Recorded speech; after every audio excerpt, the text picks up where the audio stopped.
You are not allowed to change the Wi-Fi password. This is a crime against the entire neighborhood. Karen Hollister, the HOA president of Silver Pines, screamed right outside my door, as if the internet I paid for somehow belonged to her. I, David Monroe, stood tall and fired back with an ice-cold line. This is my house, and you just made the biggest mistake of your life. That was the breaking point. The moment a simple Wi-Fi password exposed the vile undercurrent of discrimination and abuse of power. What seemed small at first turned into a brutal unraveling of troll, ego, and entitlement. She thought her position gave her the right to dictate how others lived, to claim ownership over things that weren't hers, to stomp boundaries with zero shame. But this time, crossed the wrong line, and I wasn't backing down. What followed wasn't just neighborhood drama, it was a reckoning. The kind that spreads fast, rips through facades, and forces people to face the truth they've long ignored. This story didn't just make her pay the price, prove something bigger, that justice sometimes starts with the smallest spark. I used to think a peaceful morning in Silver Pines consisted only of familiar sounds, birds chirping, leaves rustling as the wind swept through, and the soft clicking of my fingers on an old laptop keyboard. Since retiring, I have found comfort in a quiet life, no longer chasing projects like I did in my younger days. My name is David Monroe, a tech engineer who spent nearly 30 years building software systems that many people probably still use today. After my wife passed, I chose Silver Pines as my final stop, believing it would be the calm ending to a life once filled with noise. I had no idea this very place would throw me into a brutal conflict sparked by something that seemed trivial, a Wi-Fi password. That day, just as I took my first sip of coffee, I noticed the internet connection was noticeably slower than usual. For the past several months, I'd been paying for the highest tier service because I still liked keeping up with news, video calling my daughter in another state, and watching the occasional movie. But this morning, even loading a news page felt sluggish. My instincts kicked in. I opened the connection monitor, and something was clearly off. Nearly a dozen unfamiliar devices were using my network. I sat up, eyes narrowing. My Wi-Fi name was personal, the password far from simple. I sighed, guessing someone in the neighborhood had shared it without permission, or worse, someone had deliberately extracted it. Not wanting to cause a fuss, I logged into my modem and changed the password immediately. To me, it was nothing more than a step to protect my privacy, no different than changing the locks when you suspect someone might have a copy of your key. 5 minutes later, just as I rebooted the system, came a loud, relentless knocking at the door. It wasn't the polite knock of a neighbor stopping by, but the kind that came with an attitude, heavy with rage. I didn't even have time to set my coffee down before the door flew open, and there stood Karen Hollister, face flushed red, eyes blazing like I'd committed some unspeakable crime. You don't have the right to change the password. This Wi-Fi is shared property for the whole neighborhood. She shrieked, every word sharp as a siren. I stood silent for a few seconds, stunned by the sheer absurdity. I knew Karen, everyone in this neighborhood did. She was the HOA president, a title that should have meant handling small tasks like lawn care and garbage pickup. But in her hands, it had become a weapon of troll. Karen was known for being nosy, loud, and always invoking the community to justify dominating individuals. But I never imagined the thing that would make her explode was a Wi-Fi password. This is my paid service. Stop making things up, I replied, my voice calm but firm enough to let her know I wasn't someone she could push around. Karen put her hands on her hip, tilted her head, and lips tight before letting out a mocking laugh. You think you're clever, Monroe? Think I don't know? Every resident here is supposed to share the connection. That's been the spirit of Silver Pines since day one. You don't get to break that. I stared at her, boiling inside. Share the connection? Community spirit? I had read the home purchase contract thoroughly, dug through every document, and never once saw a clause forcing me to let neighbors leech off my Wi-Fi. I cut her off, my voice louder this time. You're making up rules to make me obey. If you have official paperwork, bring it here. If not, stop standing at my door screaming like a lunatic. Karen's face shifted from red to pale, then flushed again. She raised her phone and started recording, mumbling, "See this, everyone? A hostile resident, tearing down standards. I'll bring him before the entire HOA." I gave a cold smile and didn't back down. Go ahead and record, but make sure your rant gets picked up loud and clear, so everyone can hear how ridiculous you sound. Karen only screamed louder, her shrill voice echoing down the block. You're endangering the community. Kids won't be able to study online, and adults won't be able to work. This is irresponsible. It's a crime. I clenched my jaw. A crime? Just because I changed the password on my own Wi-Fi? I saw the shamelessness in her eyes. This was no longer about internet access. It was a power play, tactic to assert that anyone living in Silver Pines must bow to the HOA, more specifically, to Karen Hollister. I stepped back into the house and reached for the phone on my table. I turned on the camera and aimed it straight at her. You like filming? So do I. Let's see what people think when they see an HOA president standing on someone's doorstep, yelling, accusing, and claiming ownership over their Wi-Fi. Karen flinched for a split second, then spat more venom. You don't belong here, Monroe. People like you are selfish, disrespectful to the community. We don't tolerate destroyers. Every word hit like a knife, but I kept my cool. I was used to to sharp meetings and pointed words in my old job. But this was different. This was happening on my porch, the place I thought was safest. And behind every word she threw at me, I caught the stench of discrimination. She didn't need to say it outright. She'd already implied enough that I, a black man, didn't belong here. I gripped my phone tighter, stared directly into the camera and said, "You just made the biggest mistake of your life, Karen. You think you can use your shouting and your HOA title to control me? I'll show this entire neighborhood the truth, that the one tearing things apart here isn't me." Karen let out a shrill laugh, as if I had just said something ridiculous. But I knew that laugh was nothing more than a mask, fear. And I swear, that morning would mark the beginning of a confrontation with no room for surrender. My front door slammed shut, leaving behind the echo of Karen's shouting as curious neighbors began trickling out to watch. I leaned against the door, exhaled deeply, my heart pounding in my chest. A morning that should have been ordinary had turned into a nightmare, all because I changed the password on my own Wi-Fi. But deep down, I could feel it clearly. This wasn't some random outburst. This was the opening shot of a long battle, and I was ready to face it.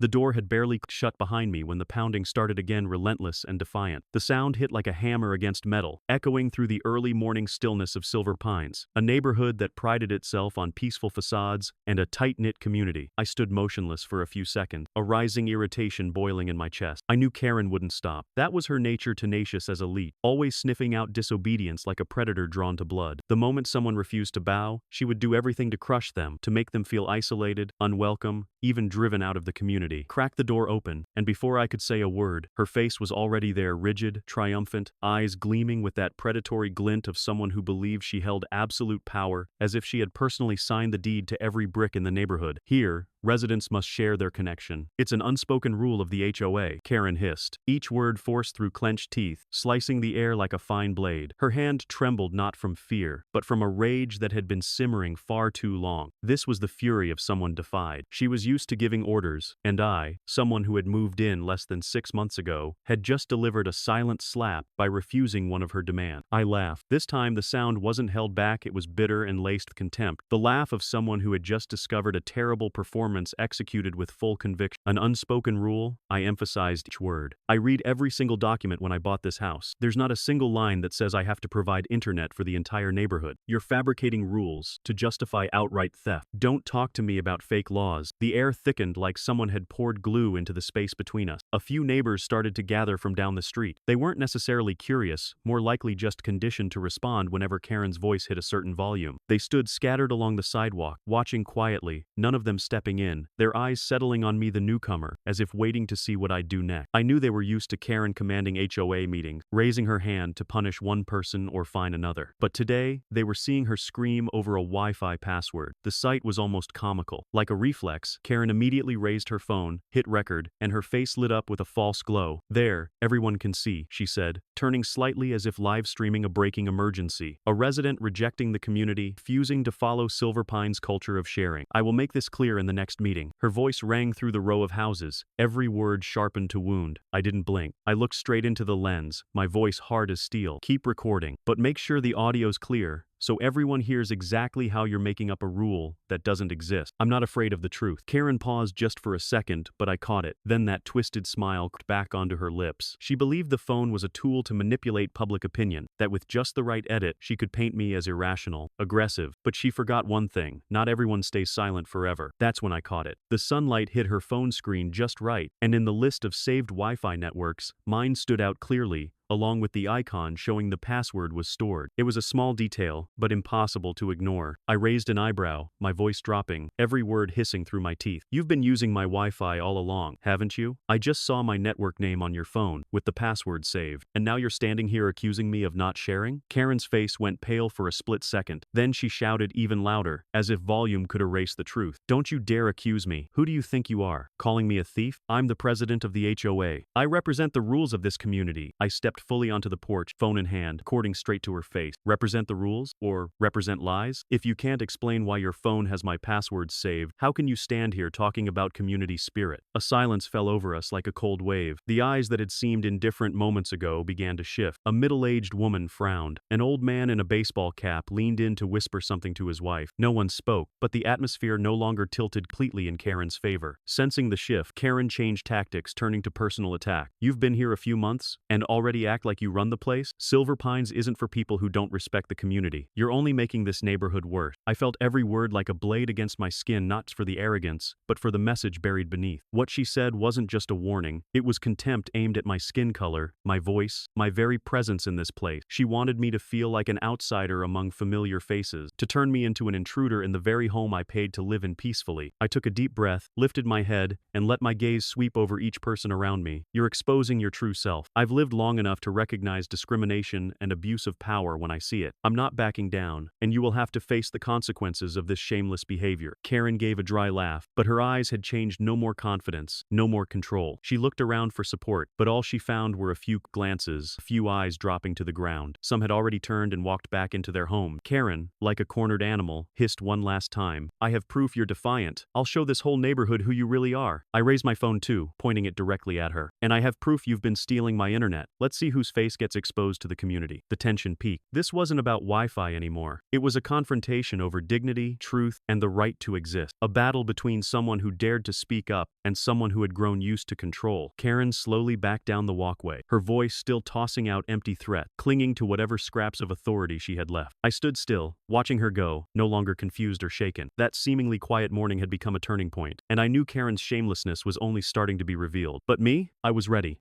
Karen stepped back, then suddenly shouted across the yard, as if the entire neighborhood needed to hear. This is an act of community sabotage. I'm fining you $500. Her voice was piercing, each word thrown like a sentence, sharp enough to make a few curious neighbors stop and look. She wanted to paint a picture of me as the troublemaker, hoping the crowd would take her side. I didn't flint. I looked her straight in the face, every word pressed through my breath force. Go ahead and bring the paperwork. Show me the law that says you can fine me for using my own internet. I said it loud enough for everyone nearby to hear. None of them had ever seen such a rule, and I knew Karen couldn't produce one either. She frowned, digging into her phone like she was scrambling for something to back her authority. The way she fumbled only made it clearer. This so-called unwritten rule was a tactic she'd invented to control. When she found nothing concrete, Karen turned to her usual weapon, fabrication. She shoved the phone close to my face and growled. He refuses community duty, disrespects the HOA, you all heard him. I'm bringing him before the board. I raised my camera higher and said firmly, if you want to turn this into evidence,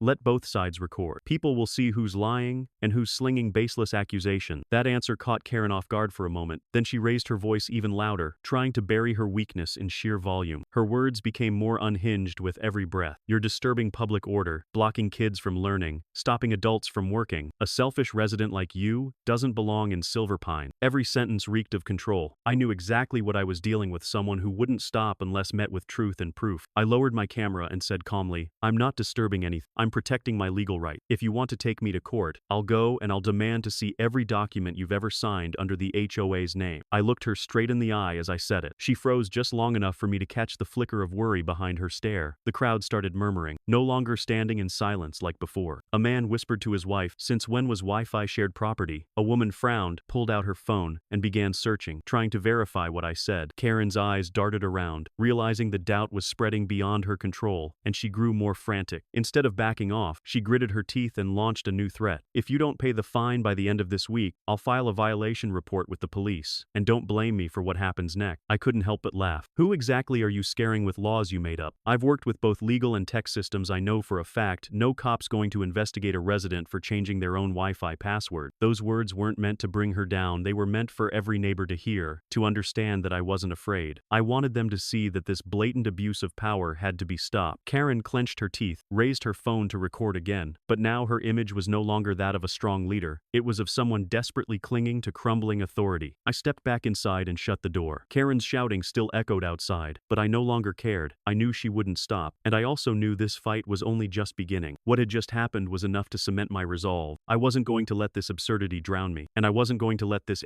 HOA trample on residents' rights one more day. As I stood firm, rejecting Karen's ridiculous accusations, a male voice cut in rude and full of contempt. Jake, her son, came strutting from the sidewalk, posture challenging. Without hesitation, he threw out the words that made my entire chest burn. People like you don't belong in this neighborhood. Each word dropped heavy in the air, thick with discrimination. I had heard words like that before, but when they're said on your own front porch, in front of your neighbors, they take on a different weight. It was no longer just a personal insult. It was a calculated attempt to box me in as an outsider. Jake said it with a look that dared me to react, as if he'd just hammered in the idea that I didn't have a place in Silver Pine. Karen didn't stop him. In fact, she nodded slightly, immediately, proving. Her silence turned his words into an echo carried by the entire Hollister family. I looked Jake straight in the eyes, so he would know I wasn't cornered, and so the neighbors could see the truth. What they called protecting the community was really just a shield for their contempt towards someone of a different color. The blood in my veins boiled, but my voice stayed low and solid. I recorded that. I pulled out my phone, turned on the camera, and aimed it directly at the Hollisters. The screen lit up, framing Jake and Karen together. My finger tapped record, and the soft beep was loud enough for them to hear. Jake froze for a moment, then smirked, his tone laced with arrogance. Go ahead and record. No one's going to believe you. Around here, my mom makes the rules. That one line made it even clearer. Recording wasn't just important, it was necessary. This wasn't about words anymore. This was about undeniable images and sound. Karen's face tightened as she stepped forward, voice sharp. You think a few seconds of video can stand up to the entire HOA? You're wrong, Monroe. People trust my name. No one's going to side with someone who just moved in and thinks he can tear everything down. I held the phone at eye level and answered immediately. It's exactly because you think that way that I need to record this. So one day, when the truth comes out, everyone will see who you and your son really are. I didn't yell, didn't raise my voice, but every word hit hard enough to drain the color from Karen's face. The certainty in my tone sliced through the illusion of power she had always wrapped herself in. Around us, few neighbors stood still, not stepping in, but their eyes were different now. That silent witness, their presence was the foundation for truth later on. They didn't need to speak, but I knew each one of them would remember exactly what happened that morning. And with the footage in my hands, I held a weapon sharper than any excuse or denial. Karen pulled Jake back by the arm, but both their eyes remained full of spite, glaring at me like they wanted to tear me apart. I didn't care about that look anymore. I saw only one thing. This time, I hadn't allowed myself to be the target of their slander. I had laid the first stone in exposing the abuse that was rotting Silver Pines from the inside out. I aimed the camera directly at Karen's face, still flushed with rage, and ended the recording. In that moment, I felt shift. I was no longer the one passively deflecting attack. I had the tools to strike back, and once the truth is captured, it will spread sooner or later beyond the grasp of those who believe themselves untouchable. What would you do if your neighbor tried to smear you on camera with lies? Drop a comment below.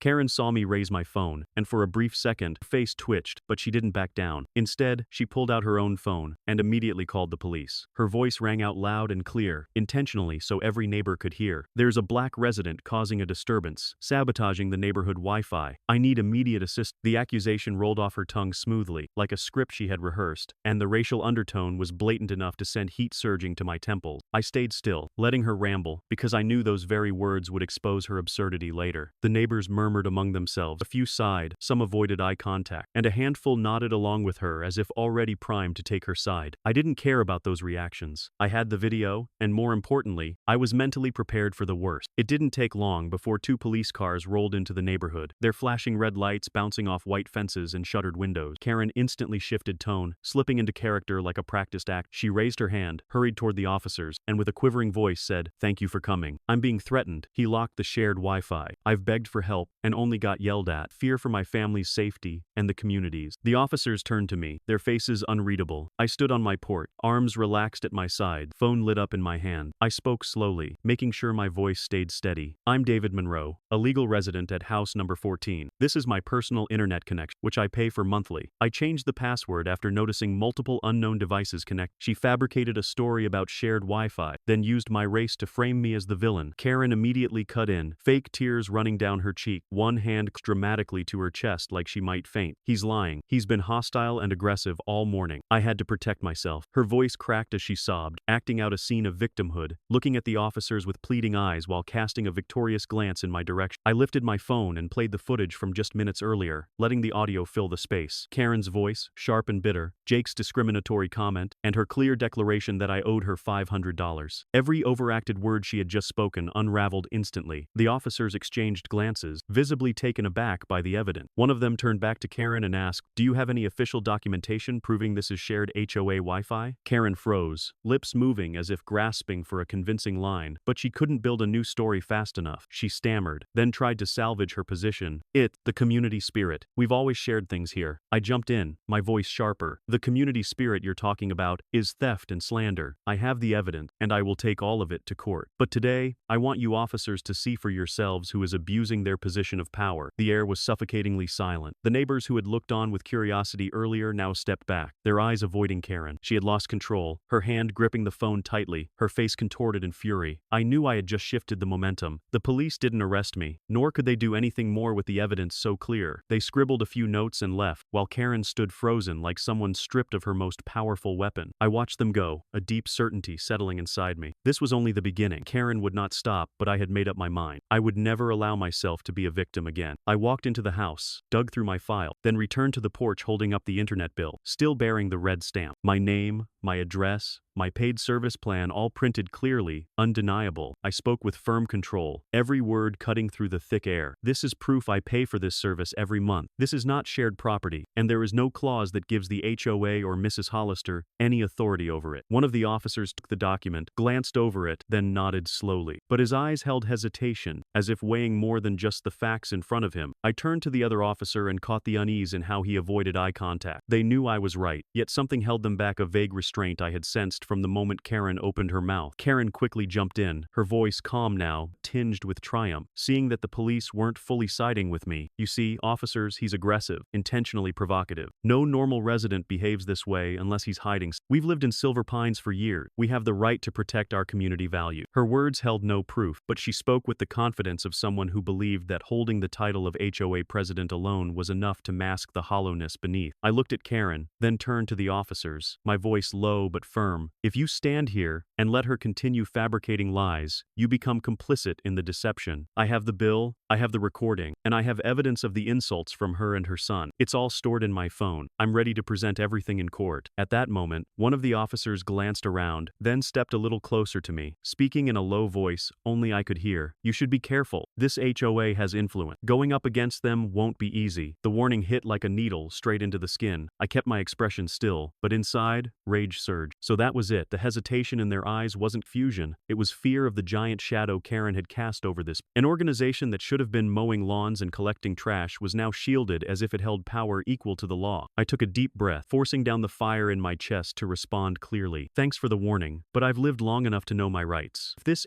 HOA holds influence, that's all the more reason I need to face it, because silence only feeds abuse of power. I won't bow. I kept my voice low enough to preserve privacy, firm enough for the officer to understand I wasn't shaken. Karen stood a few steps away, still loud, still performing for his partner, continuing her act as the victim. I watched the dishonesty seep from every gesture, and I made a silent vow to myself that this confrontation would not end with a dispute over who was right or wrong on a noisy morning. It would go far enough that the entire neighborhood would come to see the truth behind the mask she had worn for years. The bill was still in the officer's hand, his eyes flicking between me and Karen. I knew I hadn't won, but I hadn't lost either. I had planted the truth in their minds, shown the neighbors a crack in the wall of the HOA's authority, and that whispered warning had become fuel to keep me steady for the long fight ahead. After the tense morning with the police, I thought things might settle down, but just one day later, rumors exploded in the neighborhood group. I opened the app on my phone, and the headline hit me instantly. David Monroe deliberately cut the Wi-Fi, shows no respect for neighbors. Dozens of comments followed below, some angry, some embellishing the story, and a few even claiming I had yelled at children walking past my house. Those lies spread faster than any truth I had ever spoken. I knew Karen was behind it. The vicious tone, the way the words were crafted to stir community emotion, it had her fingerprints all over it. She didn't need proof, only the power to plant an idea that I was the problem, and she was the one defending the values of the neighborhood. Once public opinion is steered, truth can be tested beyond recognition. Walking along the brick path that afternoon, I could feel the shift. People who once nodded politely now dropped their gaze and moved the other way. Some whispered to each other as I passed, their voices too soft to hear, but their meaning unmistakable. The isolation pressed against me like a wall, an invisible divide between me and the rest of Silver Pine. I kept walking, back straight, refusing to let them see me falter. Every cold stare, every quiet murmur, only confirmed that I had struck a nerve at the core of the rot within the HOA. If I gave up now, it would be the same as accepting Karen's lie, the same as letting deception win in broad daylight. Inside me, the anger mixed with sorrow. I came here seeking peace, and yet over a Wi-Fi password, my life had been dragged into a storm of hostility and tension. I remembered Karen's smug smile as the police left, and I remembered the officer's whispered warning, "This HOA has influence." Now I understood their power didn't come from legal authority, but from their ability to manipulate the crowd. In the days that followed,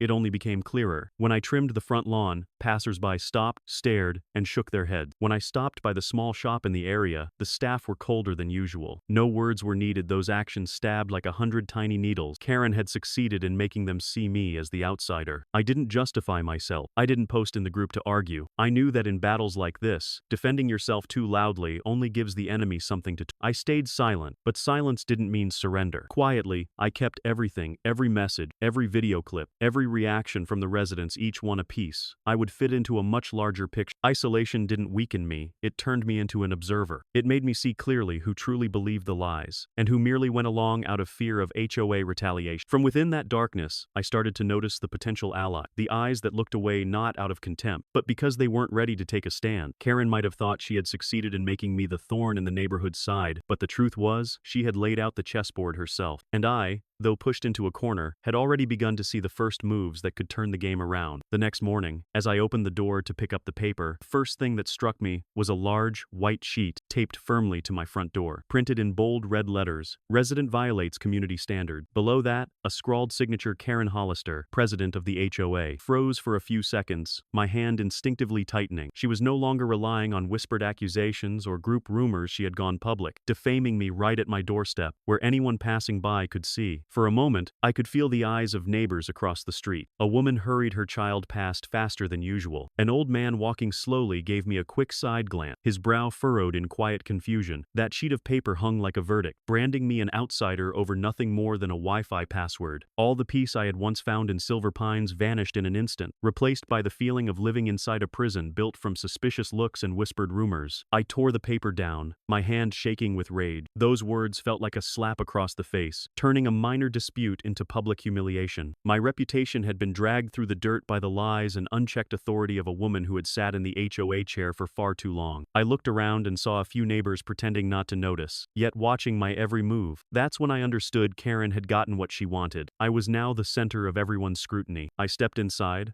laid the paper on the table, and sat down to examine every word. "Violates community standard." Those 4 words filled me with more anger than any insult that came before. What standards were they talking about, if not the ones Karen had invented to maintain control? And my password change, a legal, reasonable act, had been twisted into wrongdoing. I felt like I'd been yanked out of the resident circle, publicly branded as a traitor. Images from my past flashed through my mind. I had worked hard, helped build technologies that improved lives for millions. I paid for every service, followed every law, and now none of that mattered under this sheet of shame. Branded a violator for not sharing my internet, an accusation so nakedly absurd, yet so devastating in a community manipulated by fear and the habit of obedience. I sat in silence for a long time, the anger rising like waves crashing over and over. I knew I couldn't let this go. Honor is not something you leave for others to trample on. A Wi-Fi password might be the excuse, but behind it stood an entire oppressive system led by Karen. I clenched my fists and told myself, if she wants to make an example out of me, then she will be the one to pay when the truth comes to light. That morning, in the quiet of my home, I felt something with absolute clarity. I was no longer someone simply seeking peace. I had been forced into confrontation, and I would fight to the end to reclaim the dignity that had been dragged through the dirt over a single Wi-Fi password.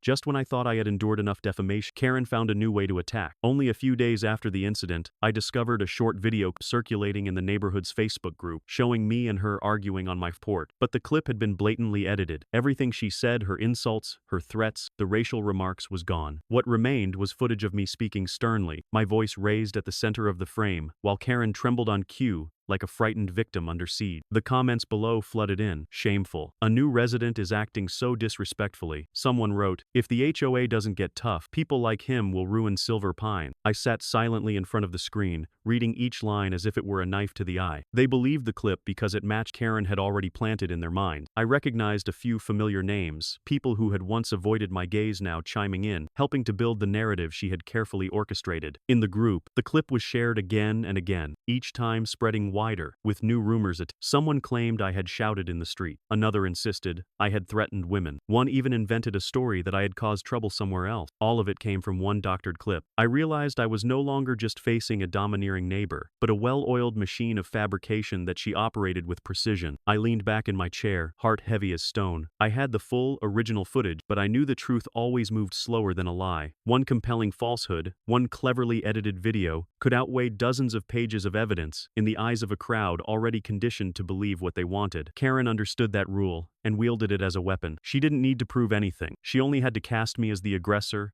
and herself as the victim, and public opinion would fall neatly into place. That evening, as I stepped outside for air, I heard the whispers from 2 houses down. A woman said, "I saw the clip. He really is aggressive." The other replied, "The HOA should act fast, or the whole neighborhood won't feel safe." Those words made my fists clench, but I held back. Reacting with anger now would only add fuel to the fire. I knew I had to prepare for the next move. That clip might tilt opinion in Karen's favor for the moment, but I had the full video and undeniable evidence. I wouldn't release it yet. I wanted her to believe she was winning, to feel bold enough to keep spiraling deeper into her lies. I would wait until the moment she least expected it, then let the truth slam into the faces of everyone who trusted that manipulated footage. As the lights from surrounding homes flickered through the darkness, I saw how far the divide had grown. Every share, every comment was a blade Karen deliberately drove into my reputation, but I didn't break. I took note of every comment, every name that appeared, so that when the truth finally surfaced, they would all see just how easily they had been led. And in that moment, the neighborhood's trust in their dedicated HOA president would come crashing down. I sat staring at the screen, the edited clip continuing to spread like a fire no one wanted to put out. Baseless accusations rained down on me, as if the entire neighborhood had already decided I was the aggressor. I knew that if this continued, Karen would win outright. I reopened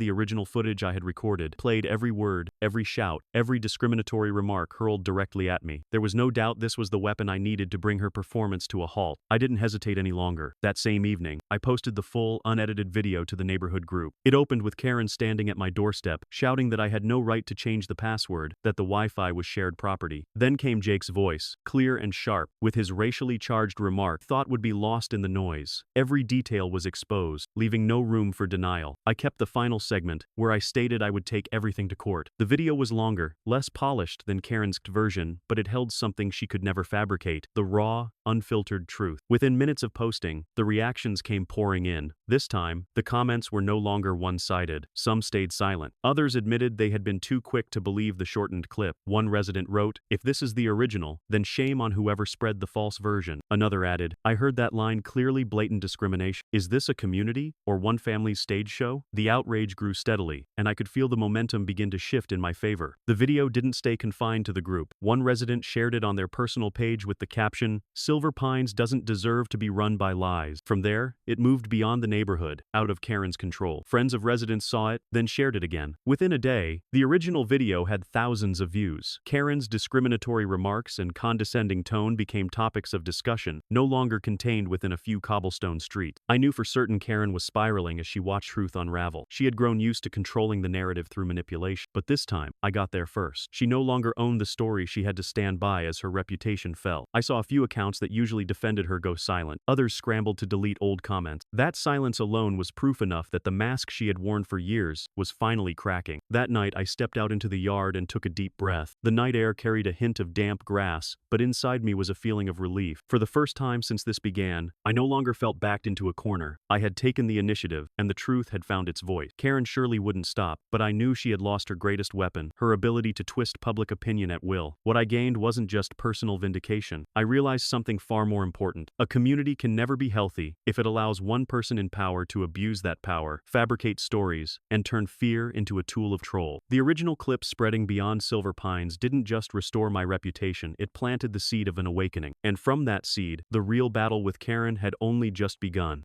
After my original video spread widely, the situation no longer stayed within the boundaries of Silver Pine. One morning, I received a call from a reporter at the local newspaper. Her voice was brisk, clearly already familiar with the story. "We'd like to interview you, because this isn't just a minor dispute, it shows signs of racial bias and abuse of authority within the neighborhood's management board." I agreed immediately, knowing I needed an official platform to counter the smear campaign Karen had built. The interview took place right on my front porch. The camera was pointed at me, while neighbors peeked out from behind their curtains. I recounted everything from discovering multiple unknown devices using my Wi-Fi, Karen storming in and screaming, and Jake making a remark that directly referenced my skin color. I emphasized that this wasn't just about personal access to a service, it was about an attack on dignity and an act of clear discrimination. My voice remained calm, but each word cut into the web of lies Karen had spun. The interview was quickly published on the paper's official website. A still image of me seated firmly, next to a link to the original video, drew hundreds of shares. Many commented that they were used to hearing stories of overbearing HOAs. But this time, the level of blatant discrimination truly struck a nerve. From a place of isolation, I began to feel the public outside Silver Pines starting to lean in my direction. Karen, of course, didn't stay silent. Just hours later, she appeared on a small, local television channel. This time, she wore the face of the dedicated president, her voice trembling as though deeply wounded. She claimed I had threatened community cybersecurity, that my actions were not only selfish, but had left neighbors feeling unsafe. Her words were carefully chosen, wrapped in moral tones, casting herself as the guardian of order and painting me as the disruptor. I sat in front of the screen watching her statement, instantly recognizing her familiar performance. She had used this tactic for years, posing as the devoted figure while turning every dissenting voice into an enemy of peace. But this time was different, because the public outside Silver Pines wasn't trained to fear the shadow of the HOA. They looked only at the evidence, and the evidence did not stand with her. Local forums began buzzing. One person wrote, "If an HOA can force people to share their private Wi-Fi, that's no longer a community, it's a regime." Another commented, "She calls it cybersecurity, but it's legalized theft." These words spread, and for the first time, I saw Karen losing control of the narrative. That afternoon, I went for a walk. There were still a few wary glances, but I also noticed an older man stopped to speak, quietly saying, "I saw the video, you did the right thing. Don't let her scare you." The words were small, but they gave me strength. The truth was beginning to hold ground, and public opinion was no longer resting entirely in the hands of Karen Hollister. I knew the storm wasn't over, but the fact that the press and the broader community had stepped in marked a turning. The more Karen struggled to maintain her image, the more she exposed her own falsehood. And I, once the target of public ridicule, had started to become a voice for the residents who had remained silent for years. Watching Karen's television interview again, I laughed with contempt. She fabricated claims that I was threatening community cybersecurity, and that I was creating instability in Silver Pine. The way she dressed up her lies with polished language only strengthened my resolve. I didn't stay quiet. In a direct interview with another reporter, I said clearly, "If she has the guts, let's settle this in court. Stop hiding behind social media." I knew that line would send Karen into a frenzy, but it also proved I was no longer avoiding the fight. I wanted every resident, and anyone following the story, to hear that I was ready to face her legally and publicly. My words were quoted exactly, published in a new article. Just hours later, the neighborhood group was buzzing. Some called me reckless, others voiced their support. The community began to divide into two distinct camps. Karen still had her loyalists, those who had benefited from her favors over the years, but I also saw signs of people slowly breaking free from their fear. That evening, while I sat at my desk, a new email notification appeared. It was anonymous, sent from a secondary account with no real name attached. I opened it, and my heart pounded at what I saw. Attached was a string of internal HOA emails, all forwarded in full. The messages clearly showed Karen had repeatedly pressured the board to implement a shared Wi-Fi policy as a cost-cutting measure. She wrote that it would allow the HOA to optimize the budget and allocate more funds to other projects. I read every line, and with each one, the truth became clearer. Karen hadn't burst into my home out of spontaneous rage. My action had unintentionally disrupted a larger scheme. By changing my password, I had cut off a free supply she had been exploiting. She had turned residents' private internet into shared infrastructure while continuing to collect monthly fees. It was a shameless con hidden behind the phrase, "unwritten policy." I leaned back in my chair, eyes locked on the screen. Those emails were worth their weight in gold. They weren't just accusations, they were concrete proof of abuse. A resident had risked a lot to send them to me, which meant that somewhere in the shadows, someone else was suffering too and had finally found the courage to fight back. I felt the community beginning to shift, even if only in its early step. Karen had once believed she could manipulate everything, that one edited clip would be enough to take me down. But the truth always finds its way to the surface. That anonymous email was the crack in the wall of power she had built. I saved every message, printed multiple copies, and stored them in separate places. That night, I knew I held a trump card. The battle wasn't over, but this time, I had a weapon Karen would struggle to withstand.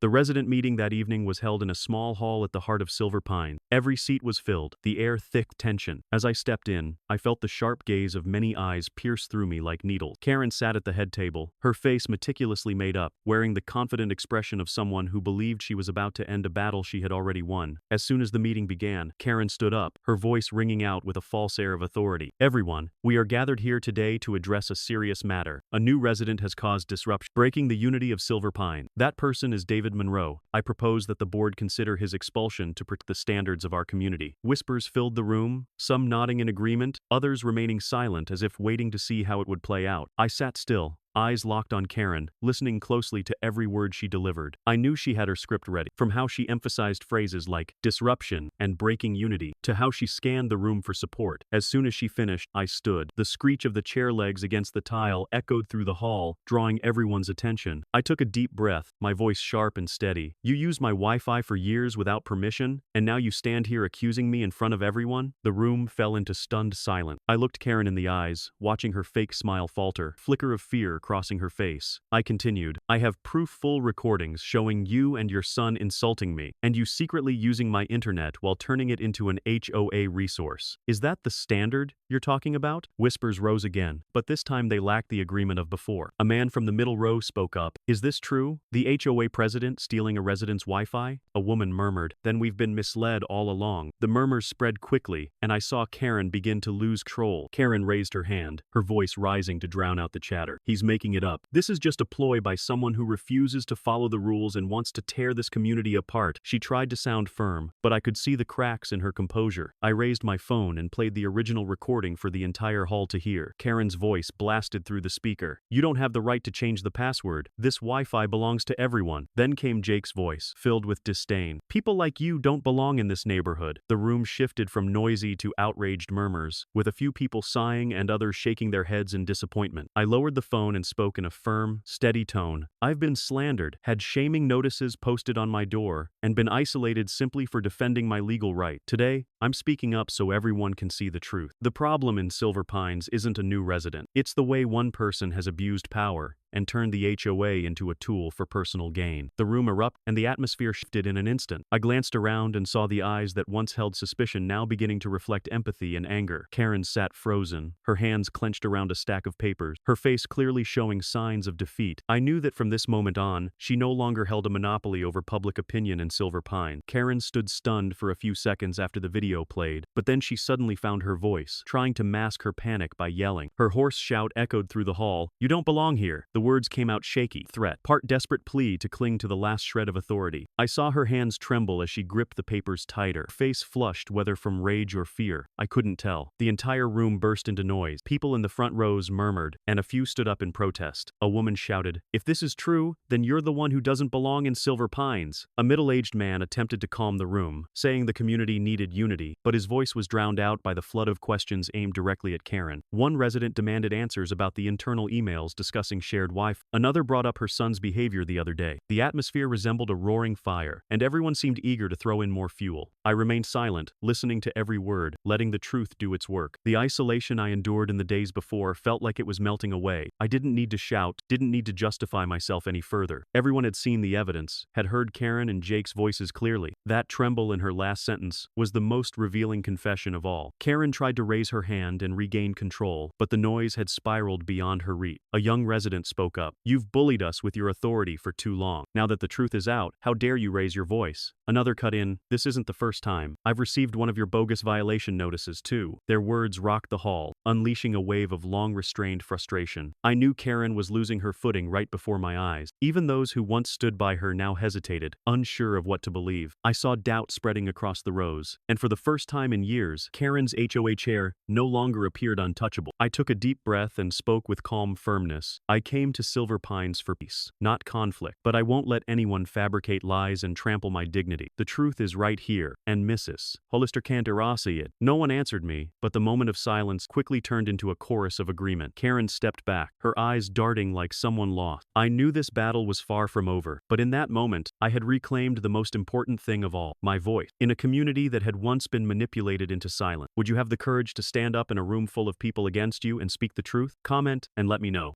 The resident meeting ended in chaos. Karen left looking defeated, while I returned home with a renewed belief in the weight of truth. But before I could even exhale, just a few days later, a strange message appeared in my email inbox. The sender used an anonymous address with no name, but the first line caught my full attention. I'm an internet technician. I have something to say about Mrs. Hollister's HOA. I kept reading, each word landing like a nail driven deep. The sender claimed that Karen had secretly signed a contract with a telecommunications company, charging residents under the guise of a shared service for years. In reality, there was no dedicated infrastructure installed. The neighborhood's internet was largely running through private connections lines like mine. My decision to change my password wasn't just an inconvenience, it was a direct blow to the revenue stream Karen had quietly built. The message came with a few blurry scanned documents, but they clearly showed the company's logo and a familiar signature bearing the name Hollister. I sat still, staring at the screen, as every piece began falling into place. All the outrage, the aggression, the lies, even calling the police to my doorstep, now they made sense. The Wi-Fi password was just a pretext. The real reason was that I had unknowingly threatened her financial scheme. The more I thought about it, the more disgusted I became. Karen wasn't just stealing internet access. She had turned it into a fabricated community service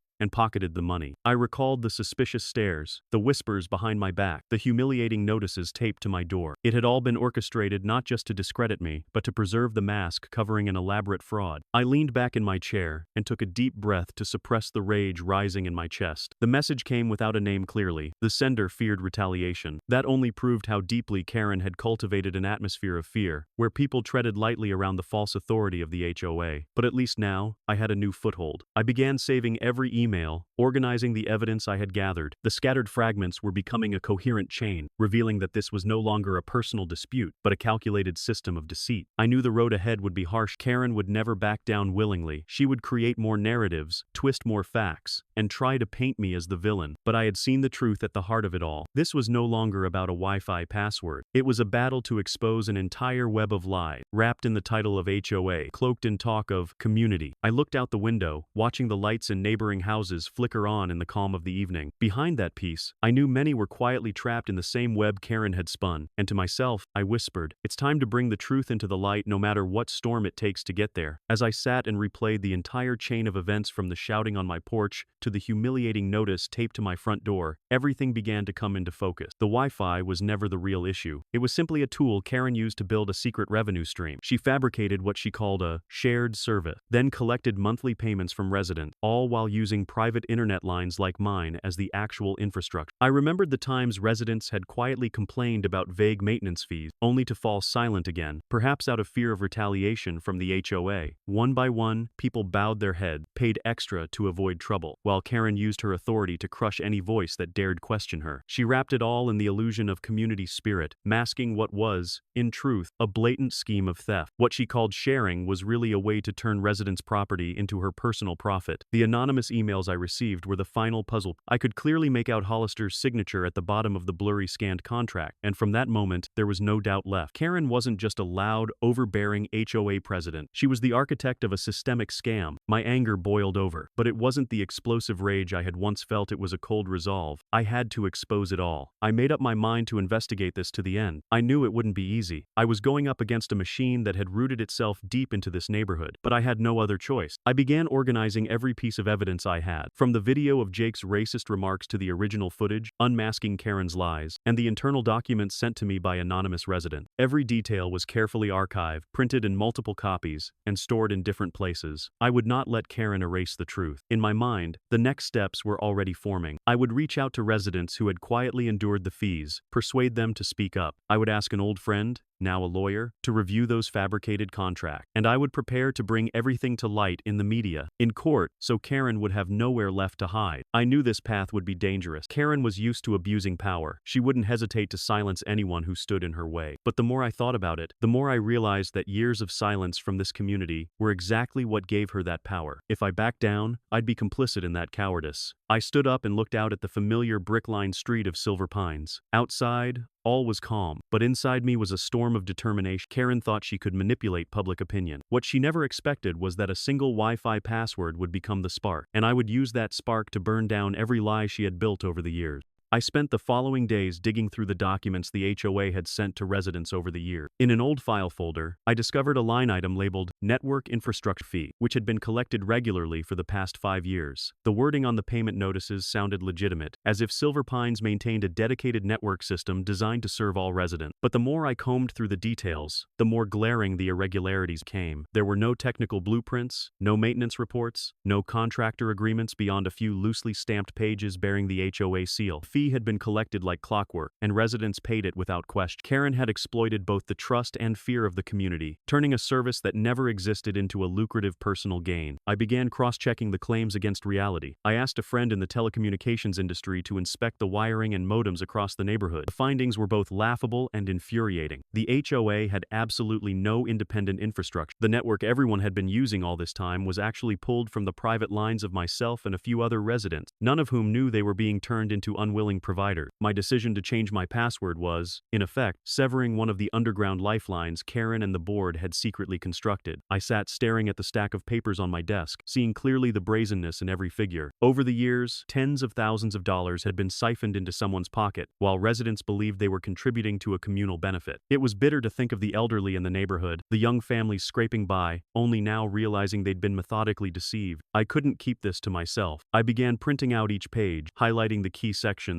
and organizing the files into neat folders. I knew this would be indisputable evidence because paperwork doesn't lie. Karen could scream in the town hall, splice together clips to sway public opinion, but she could not twist the numbers or alter the signatures stamped on those contracts. Each piece of truth was forming a complete. Karen wasn't just an overbearing, loud figurehead. She had turned the HOA into a machine for quietly draining residents over the course of many years. My case was simply the spark, but behind it lay a long chain of abuses. I knew the road ahead would be even more confrontation, but as I held the files in my hand, I felt a strange and steady power rise inside me. I was ready for the next step. Karen thought she could stop me with rumors or isolation. She was wrong. I was no longer fighting for myself alone, but for the entire Silver Pines community, people who deserved to know the truth about those shady contracts. As I reviewed the fee notices and payment records that Silver Pines residents had contributed over the years, I saw the total amount climb into the tens of thousands of dollars. None of it had been invested in any infrastructure, no new equipment, no transparent spending report. In reality, all of that money had been pocketed by Karen under the label of network infrastructure fees. I calculated carefully, and just last year alone, that collection exceeded $10,000, a staggering amount for one woman to keep without being questioned. I felt angry, but also a deep sense of pity for my neighbors, many of whom lived simply, scraping together what they could, only to be forced into paying for a service that didn't exist. The more I looked at those numbers, the more blatant the deception became. Karen wasn't just someone who relished power during HOA meetings, she had turned the community into a goldmine to exploit. And I, with one simple change of my Wi-Fi password, had unintentionally disrupted the lucrative scheme she had constructed. Now every aggressive action, every call to the police, every smear campaign against me online suddenly made perfect sense. She was defending a hidden stream of income I had unknowingly cut off. But as I dug deeper, the truth became even more chilling. Inside an internal packet I'd been sent were documents linked to the internet service provider for the HOA. First, I assumed it was just a contract between the HOA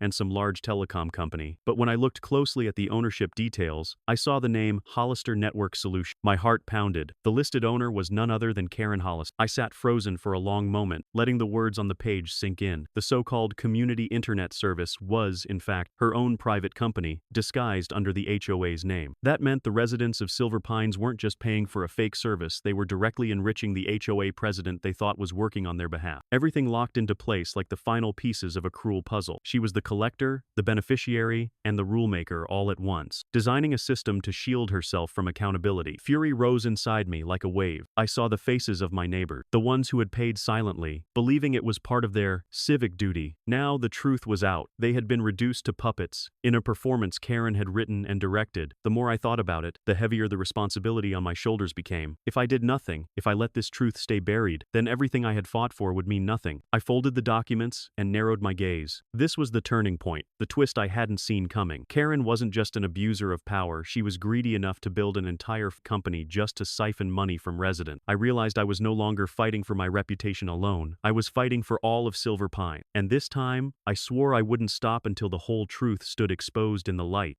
After discovering the name Hollister Network Solutions in the documents, I knew I couldn't move forward alone. This was no longer a neighborly dispute, it was a calculated scheme involving thousands of dollars. I called an old friend, Mark, a lawyer I had worked with on a few tech-related projects in the past. After I gave him a brief rundown of the situation, paused for a few seconds, then said, "If you've got enough documentation, we can do something serious here. Don't let her keep abusing that position." The very next day, I brought Mark a stack of internet bills in my name, the HOA's contract for network infrastructure fee, and the original clip of Karen and her son verbally assaulting me. Mark adjusted his glasses, flipped through every page, his brow furrowing each time he hit a suspicious detail. He concluded, "This is solid evidence. We'll need more testimonies from other residents, the more, the better. If we can get multiple confirmations, the case will be airtight. I started going door to door, reaching out to residents I remembered had been intimidated by Karen. Many were hesitant, afraid of retaliation from the HOA, but when I showed them the internal email, the suspicion in their eyes turned into anger. An elderly woman at the end of the street, voice trembling but firm, recounted how she had been fined for late network payments, even though she had paid her internet bills on time. Another man, quiet during the meeting, admitted he had been pressured to sign a document confirming use of a shared service he didn't understand. I recorded every testimony and stored them carefully. With each story that came forward, the truth became even clearer. Karen had created a model that forced residents to pay for a service that didn't exist, then pocketed the money. It wasn't just a few people, the entire neighborhood had become victims. The painful part was how many chose silent, afraid of being publicly shamed or punished, the same way she had gone after me. That evening, as I compiled everything, I could feel the weight of the evidence in my hands. The signed invoices, the shady contracts, the audio recordings, and the original clip, all of it was like bricks forming a wall of truth. I sent copies to Mark and stored backups in secure locations. I knew I was preparing for a real legal battle. Karen would not walk away from this unscathed. I looked out the window at the familiar cobblestone street under the soft yellow glow of the streetlight. Silver Pines was still quiet, but I could sense the storm gathering. What began with a simple Wi-Fi password had led me to uncover a structure built on deceit, and I swore to myself this time she wouldn't be able to hide the truth one day longer. In the days that followed, I lived buried in paperwork. On my desk, files stacked high, everything from my own internet bills to blurry copies of the HOA's suspicious contracts for infrastructure fees. Next to them were audio recordings, the original video, all saved across multiple drives, each labeled and organized meticulously. The evidence was no longer fragmented. It had become a massive body of proof, powerful enough to shatter any denial Karen could throw at it. Mark, my lawyer friend, stopped by my house over the weekend, through each file, nodding repeatedly. We've got more than I expect: financial records, witness statements, and video evidence. A case like this won't be easy, but with this much, Karen won't get away easily. Hearing him say that, I felt a bit of the weight lift from my chest. After years of working with data, I understood that the power of evidence lies in its consistency, and now, every piece had fallen perfectly into place. I recalled each resident I had spoken to, from the trembling old woman who described being pressured into paying fees, to the man who admitted he was forced to sign a shared service form. Every word had been recorded, every story became another cord tightening the noose around Karen. The truth was no longer a personal perception. It had become a legal file strong enough to take to court. I spent the entire evening drafting the report. Every sentence was written with the patience of someone who had grown tired of deception. I laid out the timeline of discovery, the fabricated accusations, the discriminatory remark, finally, fraudulent scheme hidden behind the HOA. When I took the last line, I sat in silence for a few minutes, staring at the bright screen. It felt like I had just placed a final period on a chapter of oppression, and opened a new one where I stood not as a victim, but as the plaintiff, the one striking back. Mark called the next day, his voice firm. "The file is complete. We can file the lawsuit anytime. You need to be ready, because once we do, Karen won't pretend to play nice anymore. She'll come at you hard." I smiled and replied, "I've been slandered, humiliated, turned into an outsider. I have nothing left to lose except my right to justice." I printed 3 full sets of the case file, neatly packed them into a black document bag. My hand gripped the handle tightly, feeling not just the weight of paper, but the weight of truth. This wasn't just about me and Karen anymore. It was a fight free Silver Pines from the suffocating shadow she had cast for years. That night, I couldn't sleep. I stepped out onto the porch, watching the amber lights stretch across the empty street. In the stillness, I could hear my heartbeat steady, resolute like a promise. Tomorrow, I will officially file the lawsuit, and from that moment on, Karen would have no choice but to face the truth she had long tried to bury.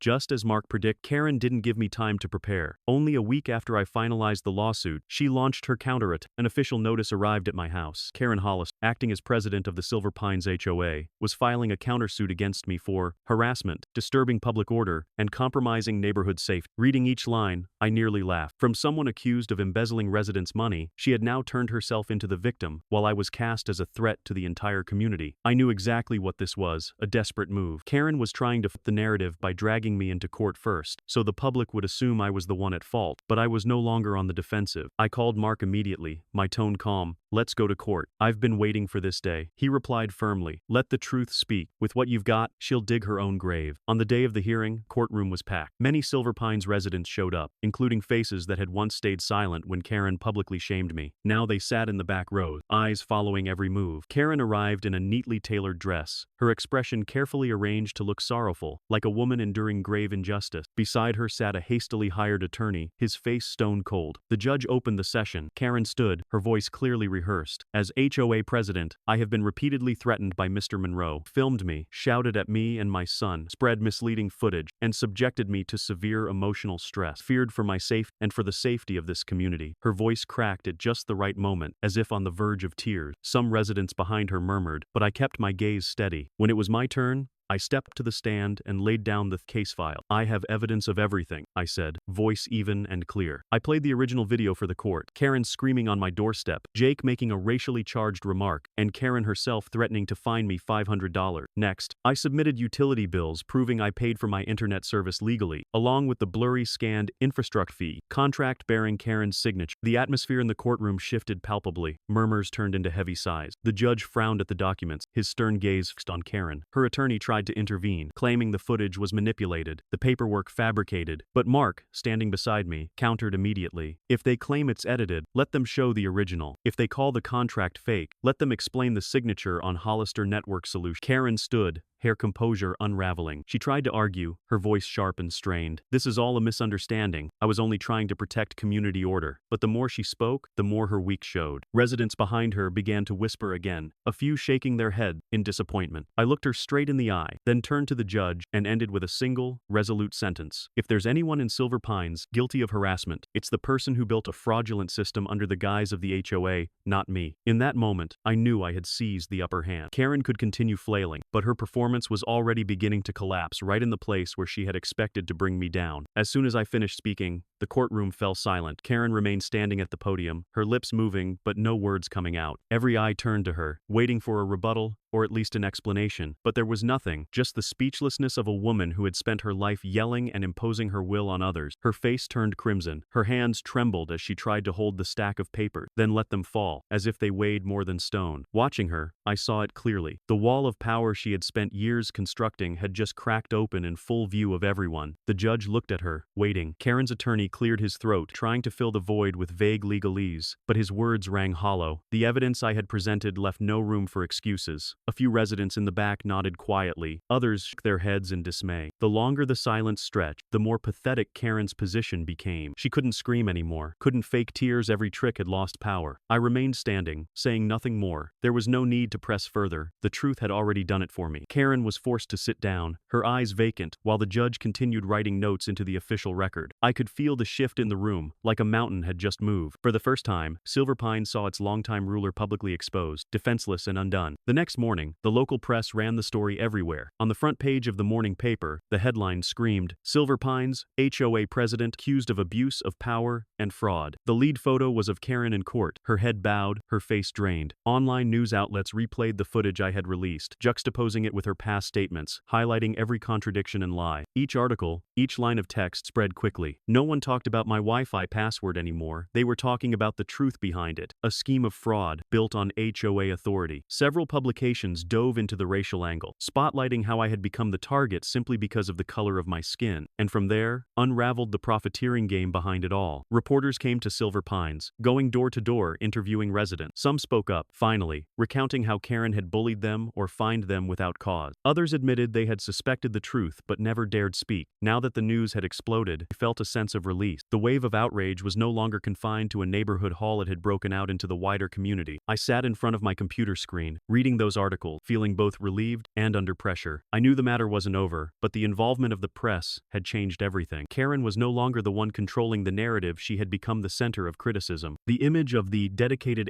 HOA president she had spent years crafting vanished in a matter of days, replaced by the portrait of someone greedy, abusive, and discriminatory. I leaned back in my chair, closed my eyes, and let myself fully feel the road ahead was still turbulent, but for the first time since this battle began, I truly felt I had gained the upper hand. Karen's speechless moment in court marked the beginning of a full unraveling, and the media had become the amplifier to ensure the entire world could hear it. The next hearing took place in a larger room, with more seats to accommodate the growing number of residents who wanted to attend. The atmosphere was heavy, and everyone was waiting for something big to unfold. The judge glanced over the file, then struck the gavel, his calm voice echoing through the room. Upon investigation, the court has determined that Karen Hollister established a company called Hollister Network, using the name of the Silver Pines HOA to enter into an internet service contract, thereby profiting personally for years. I sat still, hands clenched tightly on my lap. I knew this truth would be exposed. Hearing it read aloud in public still made my chest tighten. All the days spent gathering evidence, all the sleepless nights, now culminated in those lines of conclusion. Karen bowed her head, her shoulders trembling, the arrogance that usually marked face, now gone. A murmur rippled through the room. The residents, once accustomed to seeing her as a community guardian, now stared with their jaws dropped. Someone whispered, "My God, we've been conned all this time." Another exclaimed, "All those years of infrastructure fees just to feed her private company?" The looks directed at Karen were filled with fury and betrayal, as if they were staring at a stranger rather than the woman who had run everything. I glanced around the room, seeing the shock on every face. Elderly residents who had lived here their whole lives, young families who had just moved in, all wore the same expression: disbelief and anger. The rumors and scattered suspicions of the past were now confirmed. Karen wasn't just authoritarian. She had turned the HOA into a front to siphon off thousands of dollars from the very people she claimed to represent. The judge continued, voice firm. Based on the financial records, the collected funds were never used for community purposes as reported. They were transferred directly into the account of Hollister Network. This constitutes fraud and abuse of position. Each word fell like a hammer blow on the coffin of Karen's career. Karen lurched to her feet, as if to object, but her voice faltered, weak, stripped of its usual certainty. Her lawyer signaled for her to stay quiet, but that silence only made the truth more obvious. A woman seated mid-row burst into tears and turned to her husband. "I believed in her. I defended her when the neighbors had doubts. And now what?" I watched it unfold, feeling the weight of the moment, but also a strange relief. I didn't rejoice in Karen's collapse. I felt sorrow for a community that had been led in the dark far too long. For years, everyone had dutifully paid their fees, remained silent in the face of absurd rules, believing it was their civic duty. And now, with the truth ripped open, they realized they'd been living under a mask Karen had carefully constructed. I stood up, my voice cutting through the chaos of the room. Silver Pines deserves transparency. We've all been used. It's time we reclaim our voice. Eyes turned toward me, no longer filled with doubt or distance, but with agreement. A few people nodded, some clenched their fists, as if they had finally broken free from fear. In that moment, I understood that this shocking truth didn't just strip Karen of her power, it ignited a new resolve within the community. The will to reclaim justice, to take back the voice that had been silenced far too long. After the judge announced the investigation's finding, an independent regional oversight board was brought into the courtroom to deliver the final decision. They had reviewed the full file, every Shady contract, financial record, and resident testimony. The deliberation lasted several hours, and then the board's representative stood and spoke clearly. "Based on verified evidence, we hereby remove Karen Hollister from her position as president of the Silver Pines HOA and suspend all authority related to community management." The room erupted. Many residents applauded, while others sat too stunned to react. I looked at Karen, slumped in her seat, face pale, drained of all strength. This was the same woman who once ruled with an iron grip, who shouted others into silence, now reduced to a powerless figure, stripped of the title she once wielded like a weapon. But the board wasn't finished. The representative continued. "In addition to her removal, this presents signs of criminal conduct. Given the financial documentation and evidence of fraud, we will refer all materials to law enforcement to determine potential criminal charges against Karen Hollister." The room fell silent, then exploded with a wave of shocked murmurs. Some residents gasped in disbelief, and others exchanged looks brimming with fury. Karen leapt to her feet, shouting, "This is a setup. I only wanted what's best for the community." But her voice shook, her eyes wild like an animal cornered. Two security officers approached and restrained her as she tried to lunge toward the judge's bench. That final, desperate act only deepened the disgrace. The residents no longer feared her. Instead, they stared with contempt, anger born of years of betrayal. I remained seated, breathing in deeply. The moment I had waited for had finally arrived. All the false accusations, the labels, and the isolation I endured were now countered by the exposed truth and a public ruling. But what brought me the deepest sense of relief wasn't Karen's collapse. It was that the people of Silver Pines had finally stepped out from the shadow she had cast for so long. When the hearing ended, many approached me. One man gripped my hand tightly and said, "Thank you, you helped us see what was really happening." A young woman, eyes misty, added, "For years, I lived in fear of being fined by the HOA. Now I'm not afraid anymore." I nodded without saying much, because I knew justice doesn't come from one person. It comes when everyone chooses to face the truth together. I watched as Karen was escorted out of the room, her hair disheveled, her expression blank. That image burned itself into my memory as a reminder. No matter how powerful false authority may seem, it always crumbles when the truth is brought into the light. If you discovered your neighbor had been deceiving your entire community for years, how would you respond? Leave a comment. The day Karen was removed from office, all of Silver Pines seemed to shake off a weight it had carried for years. For her, that truth was too bitter to swallow. That afternoon, as the sun turned a fierce golden hue, I heard shouting from the end of the street. I stepped onto the porch and saw Karen standing in the middle of the road, her hair disheveled, eyes bloodshot. She was screaming, voice hoarse but still shrill. "I did everything for this community. I sacrificed for this neighborhood and you all betrayed me." Residents began to gather, scattered along the sidewalk. Many no longer looked at her with fear, but with disbelief and fatigue. Karen paced back and forth, flailing her arms wildly, tears streaming down her face, but her words held no remorse, only bitter curses. "No one's great. All of you just want to ruin Silver Pine. I did everything to preserve order, and you turned your back." I walked slowly toward her, my gaze steady, laced with contempt. When I got close, Karen turned to me, pointed directly at my face, and screamed as if trying to tear open the sky. "You're the one who caused all this. If it weren't for you, I'd still be leading this neighborhood." I looked her dead in the eye and replied firmly, my voice hard and unwavering. "No, you did all of it for your own pocket. You never protected the community, you exploited it to enrich yourself. Whatever you're screaming now can't hide the truth." My words rang out, and the crowd fell briefly silent. Karen froze, her lips trembling, but instead of backing down, she let out a ragged laugh, half mad, half venomous. "You think you've won? Without me, Silver Pines will fall apart. You'll all regret this." An elderly neighbor finally had enough and called out from behind me, "We don't need a liar to keep order. We need truth and fairness." More voices joined in. The outraged residents had buried for years now, crashing over Karen like whipcrack. She spiraled further out of control. She charged at a group, jabbing her finger at them one by one, dragging up petty personal grievances to hurl insult. With every outburst, the image of the dedicated president she once claimed to be disintegrated. She was nothing more than a disgraced figure clawing at the last shreds of power with meaningless scream. I stood silently, not needing to say another word. Her reaction no longer mattered. The residents had seen enough. They saw the lies, the greed, and now the madness that followed her downfall. The looks of contempt, the shaking head, the heavy sighs, those were the harshest verdicts of all. Karen collapsed onto the curb, clutching her head, mumbling incoherent phrases. I turned and walked back to my house, not with joy, but with peace. The truth had been laid bare, and as for Karen, she was destroying the last remnants of the dignity she once tried so hard to preserve. Silver Pines was no longer haunted by her shadow, and for me, that was a complete victory. Karen remained slumped on the curb, muttering incoherently words no one wanted to hear anymore. The residents of Silver Pines stood nearby in silence, watching, then slowly began to turn away. The woman who was once accustomed to seeing neighbors avoid her now watched them walk off in quiet contempt. There were no more hands to console her, no more voices to defend her, and not a single glance of sympathy remained. An elderly woman who used to nod approvingly at HOA decisions walked past, shaking her head in disappointment, pulling her husband away from the crowd. A young family who had recently moved in sighed, turned around, and carried their small child away, as if shielding them from witnessing the chaos. Even Karen's most vocal supporters slipped away quietly, no longer willing to offer a single word in her defense. I stood nearby, taking it all in, feeling the shift in the air. The power Karen once wielded, fear she used to instill, had vanished like smoke. People weren't leaving because they were intimidated, they were leaving because they were exhausted. For so long, they had remained silent to avoid trouble. But once the truth was laid bare, that silence was no longer necessary. They chose to walk away, and that act was louder than any protest. Karen kept screaming, her voice shrill, "You need me. Without me, Silver Pines will fall into chaos." But no one was listening. Her words echoed into the empty air, sharp and misplaced.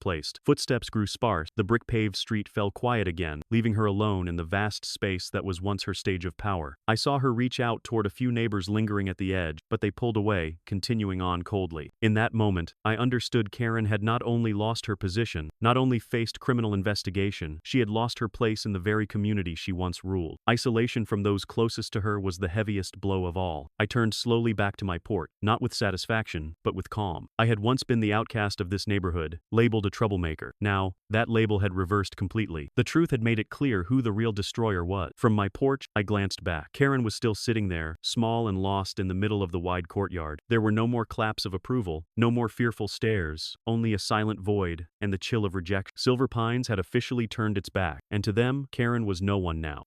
The day of Karen's final sentencing unfolded in a tension unlike any other. Courtroom was packed not only with Silver Pines residents, but with reporters who had followed the story for months. I sat in the front row, eyes fixed on the judge's bench, heart pounding not with fear as before, but with anticipation for the validation of everything I had relentlessly pursued. The judge opened the case file, reading each word with clarity. After reviewing the evidence, witness testimonies, and financial documents, it concludes that the defendant, Karen Hollister, is guilty of financial fraud and abuse of power power for personal gain at the expense of the Silver Pines community. The words rang out with finality, like a blade slicing through any last attempt at denial. I heard a few residents behind me exhale in relief, one nodding firmly as if they had been waiting for this moment all along. Karen stood isolated beside her attorney, her face pale, eyes wide without the usual defiance. Her hands trembled as the judge continued. The court orders the seizure of all assets connected to Hollister Network, including property, bank accounts, and any funds proven to be tied to fraudulent activity. Those words served as more than a legal sentence. They marked the collapse of the life she had once proudly constructed. The courtroom stirred with murmurs. A woman beside me whispered to her husband, "So, it's finally over." Another resident gripped friend's shoulder, eyes lit with relief. Felt as if everyone in the room was quietly exhaling years of pressure, liberated at last from the oppressive shadow Karen had cast over their lives. Karen's lawyer stood to plead for leniency, citing her dedication to the community and claiming she meant no harm. But the judge swiftly dismissed it, pointing to account statements and massive withdrawals from HOA funds funneled into her private company. "No one can call that dedication," the judge said coldly. "This was a betrayal of trust at its worst." Karen collapsed into her seat, head buried in her hands. There was no screaming, no excuses left, only a heavy, suffocating silence. The residents who once feared her now looked on without sympathy. An older man from the back row muttered, "That's the price of greed." As the judge struck the gavel to close the hearing, I felt a wave of quiet relief ripple through the courtroom. After months of fighting, after being branded a troublemaker, after clawing to bring the truth into the light, it was over. Silver Pines had broken free from unjust rule, and I had reclaimed the dignity that was stripped from me. Stepping out of the courthouse, the sunlight struck brilliantly. A few residents came to shake my hand, some with firm grip, others with silent smiles and grateful eyes. I didn't need their thanks. This victory didn't belong to me alone, it belonged to the entire community. Karen had lost everything, but we had finally reclaimed justice. When the judge struck the gavel to announce the verdict, I knew it was the end. Karen was convicted of fraud, her assets seized, and I stood there, upright, in front of the entire Silver Pines community. Months of being labeled a troublemaker, shamed with humiliating flyers, and poisoned by cruel accusations, all of it was finally erased. I no longer needed to defend myself because the verdict had done it for me. Immediately after the hearing, the room filled with whispers different from before. Some people came up to shake my hand, their eyes lit with understanding. A middle-aged man said plainly, "You've been through too much. Now everything's clear." Frail, elderly woman clutched my hand, her voice trembling with emotion. "I used to believe in Karen, now I'm ashamed. Thank you for standing up for us." Those words filled me with a kind of relief I had never known. As I stepped out of the courthouse, the midday sun poured down across the long road, and Silver Pines residents quietly lined both sides. No one cheered, but I could see it in their eye. Recognition. They looked at me as someone who had spoken the truth they'd long been too afraid to voice. This was vindication not just for me, for an entire community that had suffered under the weight of unchecked authority. The next day, the atmosphere in Silver Pines shifted completely. The houses, once silent, now had open doors. People chatting with ease, laughter returning after years of suppression. At the small cafe in the neighborhood, I overheard residents sharing stories about the absurd fees they had once paid only now, instead of silent frustration, they talked about how to build something more transparent together. Someone slapped the table and laughed aloud. "No one's turning Wi-Fi into law again." The laughter rang out, bold and unapologetic. That sense of release spread through all of Silver Pines. No more whispered conversations out of fear of Karen's retaliation. No more dread at the sight of an HOA notice. Instead, people felt free, like invisible chains had finally fallen away. Children played on the streets without her stopping them to scold, and adults talked and laughed freely on their front lawn. The entire neighborhood felt reborn. I took a walk through the community and saw faces that once avoided mine now nodding in greeting. A group of residents called me over, invited me to sit, and began sharing plans for a new board. Transparent, democratic, fair. I sat with them, listened to their ideas, and felt a warmth rise inside. Everything I had endured hadn't been in vain. It had awakened an entire community. Karen had now vanished from our lives like the remnants of a fading nightmare. People spoke of her with contempt, but without fear. And each time they remembered, they let out a bitter laugh at how easily they had been fooled by her facade of community devotion. The satisfaction came not from vengeance, but from truth finally prevailing, and the one who exploited it being forced to pay. I returned home, sat on the porch, and took a deep breath. Silver Pines had reclaimed the peace it once knew, but within every resident remained a fresh lesson in justice. I had been cleared, and the community had reclaimed its dignity. That was the greatest victory, not mine alone, but one we all shared.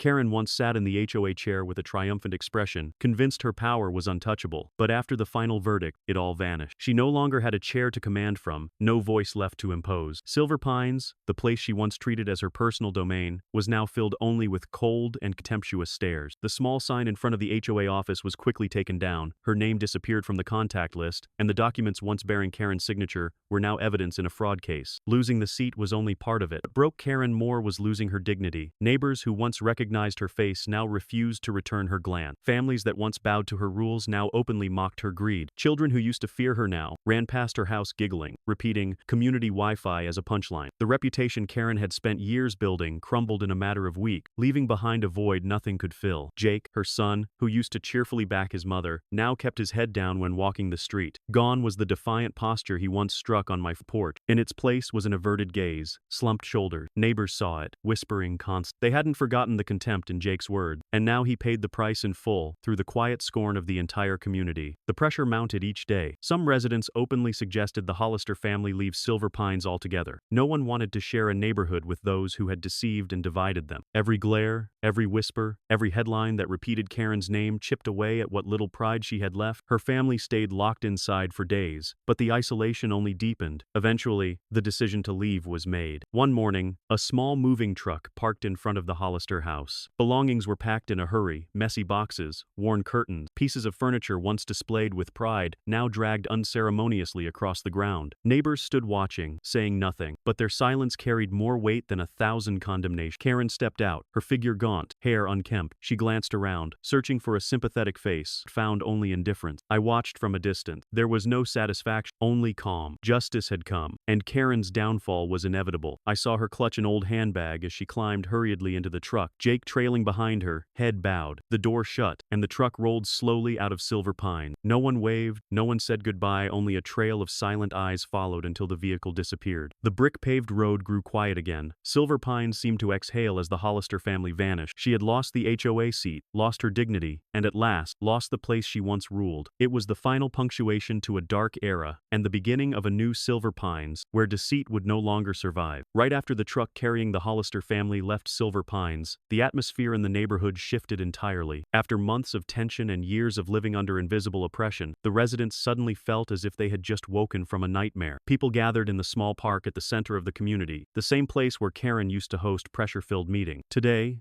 in that very spot, residents spoke freely. Laughter rang out, no longer stifled by watchful glares. Some families brought food, laying it out on simple long tables. Someone grilled meat, someone else brought pastries, and children ran around with balloons in hand. Elderly neighbors sat in groups, sharing stories of the times they'd received unjust fines from the HOA, then burst into laughter, as if to drive away the stifling memories. A middle-aged man raised a beer and shouted, "Silver Pines is free from the shadow." Cheers echoed in response, resounding through the neighborhood like a collective declaration that freedom had returned. I stepped onto the familiar brick-paved path, slowly walking toward the crowd. Many eyes turned to me, some nodding, some smiling with quiet gratitude. They knew I was the one who had sparked the change, the one who dared to speak up when everyone else was silent. But I didn't need praise, because the real joy came from seeing this community reclaim its voice. I stood quietly at the edge of the park, watching the radiant faces. A young boy ran up to proudly tell me he could now play ball in front of his house without fearing Mrs. Hollister yelling. An elderly man told me, "We're old now. Thought we'd live the rest of our lives under that weight. Not anymore, thanks to you." I nodded gently, saying little, because no thanks were necessary. Justice had spoken, and that was the greatest reward of all. In the middle of that celebration, I briefly recalled Karen's hollow figure as she sat in the departing car, but the memory faded quickly. I felt no pity. She had chosen her path, built her power on lies and greed, and she alone had destroyed it. Tears and desperate cries as she left Silver Pines meant nothing now. Residents raised glasses in celebration, music played from a small speaker, and children danced as their parents cheered. Felt like an unofficial festival, yet carried deep meaning. It marked the moment they broke free from tyranny, from the fear of being fined or smeared. Silver Pines had finally been restored to peace. I stayed there for quite a while, letting the joyful sounds settle into every corner of my mind. In that moment, I no longer felt like no longer a target of attack, but a part of a community that had reclaimed its dignity. I smiled, eyes tracing the sky painted with sunset, my heart calmer than ever before. No pity, no regret, only one undeniable truth. Justice prevailed, and Silver Pines escaped the nightmare named Karen Hollister. Not long after Karen and her family left Silver Pines, more news stirred the neighborhood. Her house had been foreclosed. It was the result of the asset seizure ruling, along with mounting debts from the fraud that had been exposed. The house that once symbolized Karen's power, the place where she held meetings, signed oppressive decisions, and rallied for the community, now bore a for sale sign. Residents gathered around, talking as if watching the final curtain fall on a long, dramatic play. I stood at a distance, looking at that house, recalling all the times I had been summoned there to endure accusation, the tense meetings where she used her title to silence others. Those walls had witnessed countless shouting matches and coldly issued fines. Now it sat silent, windows shut, like a hollow shell. And then, a thought struck me, cold but resolute. I would buy it. The auction moved quickly. Because of Karen's tarnished reputation, no one was eager to own the property. The starting price was already low, but the lack of interest made each bidding round even quieter. I waited silently, then placed an offer only slightly above the base amount. Within minutes, the gavel fell, and I was officially the new owner. An almost ironic truth. The house once used to humiliate me was now mine for a fraction of its former value. When the news spread, Silver Pines erupted in laughter. A man clapped me on the back, half joking. That's the kind of payback no one could have imagined. She'd lose her mind if she knew. An elderly woman nodded. There's nothing fairer than that. You were shamed in that very house, now you own it. That's a perfect ending. Their words made it clear. This was not bitter revenge, but a recognition that justice has its own way of bringing things full circle. The day I walked into the house with the new keys in hand, the feeling was strained. The room still held a trace of the old scent. The walls still bore frames left behind. But instead of heaviness, I felt a quiet ease. I walked through the living room where Karen once stood to read her baseless accusations, and I smiled faintly. There were no more screams, no more pressure, just the silence of a house that had changed hands. I didn't plan to turn it into a monument of victory. I wanted it to symbolize change. I intended to open it to the community, to turn part of it into a new resident office where people could gather, share ideas, and most importantly, ensure transparency in every decision. A house once used as a tool of abuse would now be the starting point for fairness. That evening, I sat on the porch, watching the lights inside turn on for the first time in weeks. Quiet sense of peace rose within me. The reckoning had happened not through shouting or public collapse, through a single, quiet act. I became the rightful owner of what was once Karen's stronghold of power. And that, more than anything, proved that all lies eventually come with a cost. On the day I finalized the purchase of the Hollister house, I knew I needed one final act to close it all in a way no one would forget. For months, the story that started with a single Wi-Fi password had turned into a firestorm that burned Karen's power to the ground. So I chose that exact thing as my final move. I commissioned a massive wooden sign, painted bright white with bold black letters, and hung it right on the front porch of my new home. Password: this is my house. The words stood glaring in the sunlight, visible from any point along the brick road. Passersby stopped, eyes widening, then burst into laughter. Children ran around pointing at it, shouting each word like a chant. The elderly doubled over in laughter, some wiping away tears from laughing too hard. What had once been a dark and bitter tale now felt like comedy, and Karen, without question, had become the punchline. The laughter spread across Silver Pines, from the tiny cafe on the corner to the Central Park. Anytime someone mentioned Karen, they immediately thought of the Wi-Fi sign hanging from my porch. This is my house became a catchphrase, a declaration that the farce of false authority had ended, and the truth now stood unshakable in plain sight. A middle-aged man laughed aloud as he passed by, raising his voice for the whole street to hear. Now that's justice. All those years of ridiculous rules, and she's been reduced to one unforgettable sign. A woman nodded beside him. Who would have thought Wi-Fi would be the thing that brought her down? That's karma. Their words carried a wave of satisfaction, not cruel revenge, but the relief comes from finally seeing things made right. I stood on the front steps, arms folded, watching it all unfold. When the laughter had quieted, I spoke calmly, but loud enough for everyone nearby to hear. She earned this ending. I didn't need to yell, and I didn't need to prove anything else. One short sentence, but it held the full weight of everything this community had lived through. Heads nodded, few voices echoed, she did. In the eyes of the neighbors, I saw agreement, and even relief. Silver Pines was finally free, no longer under the shadow of unchecked authority. And that sign I hung wasn't just for laugh. It was a reminder that justice, at times, can be sharp and laced with irony. As night fell, the sign still stood out under the glow of the street lamp. I sat quietly on the porch, watching. There was no bitterness in me, only a steady certainty. I had seen this through to the end, and deceit had been brought down by the very thing it began with. Tomorrow, and the days after, anyone walking past would remember that a Wi-Fi password had sparked the downfall of someone once thought untouchable. If you had the chance to buy the home of someone who once tormented you, would you do it? Let me know in the comments.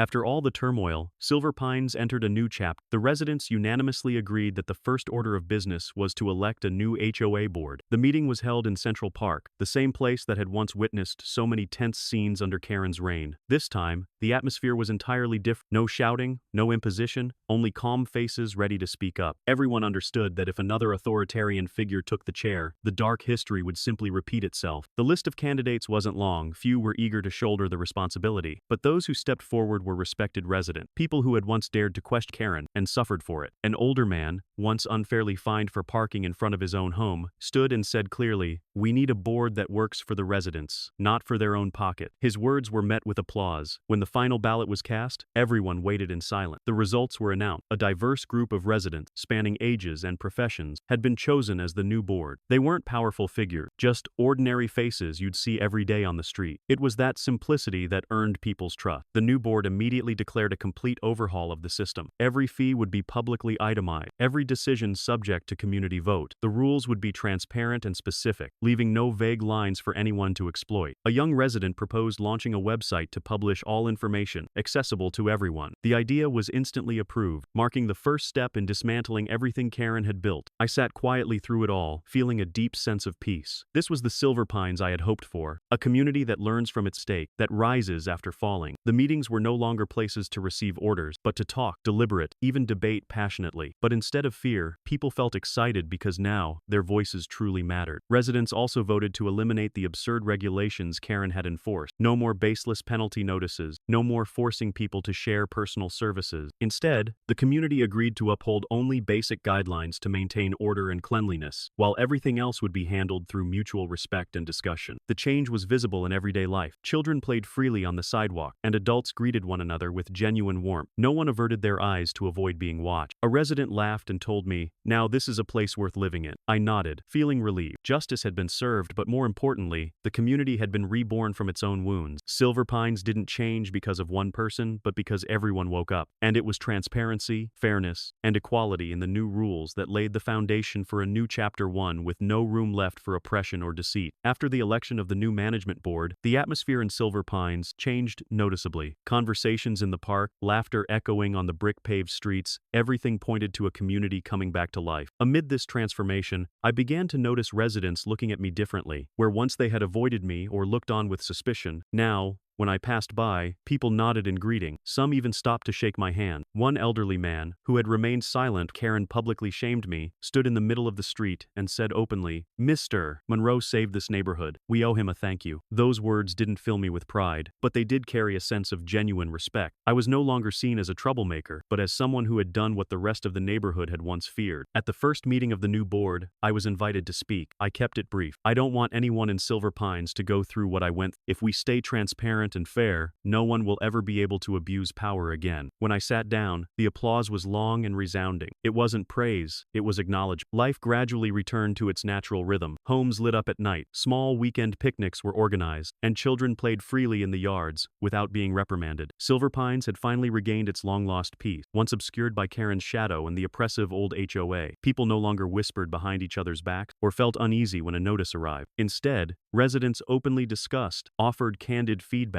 and decisions were made the public vote. I often sat on the porch of the house that once belonged to Karen, watching neighbors pass by, feeling at ease. They lived more comfortably, laughed more freely. One elderly woman stopped and told me, "Now I finally feel like Silver Pines is truly a home." Simple words, but they meant more than any court ruling. They were proof that the community had truly been set free. The respect residents gave me wasn't because I wanted to be a hero, but because I was firm and refused to bow to deceit. I didn't act for applause, but the outcome made me part of a collective memory, quiet symbol of what it means to face injustice head-on. And I understood that from this point on, my voice would always be heard, not because I was better than anyone else, but because I had spoken the truth they were once afraid of. Silver Pines returned to peace, but not the false calm of control. It was real peace, where people could live without bowing their heads to anyone. The brick path, the trees, the porches all seemed to wear a new face, clearer, freer. I sat quietly, taking it all in, knowing that at last, we had reclaimed what mattered most, the justice and dignity of a community.